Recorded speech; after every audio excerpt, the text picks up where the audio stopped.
Legenda bulu tangkis Indonesia Markis Kido meninggal dunia pada Senin 14 Juni 2021 malam hari.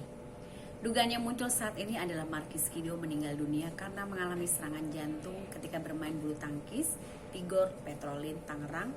Markis Kido saat itu bermain bersama rekan-rekannya yang lain, termasuk legenda ganda putra Indonesia Chandra Wijaya.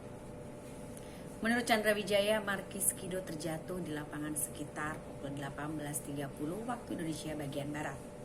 Melihat kejadian itu, Chandra Wijaya dan rekan-rekannya yang lain kemudian langsung memberikan pertolongan pertama untuk Markis Kido. Lebih lanjut, Chandra Wijaya menjelaskan bahwa Markis Kido langsung dibawa ke Rumah Sakit Omni Alam Sutra, Serpong Utara, Tangerang Selatan. Diberitakan Kompas.com sebelumnya, Markis Kido tiba di Rumah Sakit Omni Alam Sutra sekitar pukul 19.17 malam waktu Indonesia bagian Barat. Pihak Rumah Sakit Omni mengklaim bahwa Markis Kido sudah dalam keadaan henti napas dan henti jantung ketika tiba di sana. Markis Kido kemudian dinyatakan meninggal dunia sebelum mendapatkan perawatan dari pihak rumah sakit.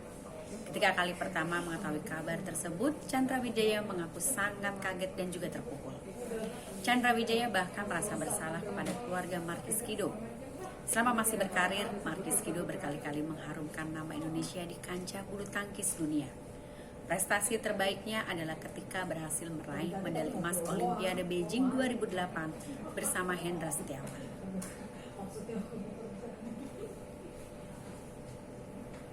Jangan lupa subscribe ya.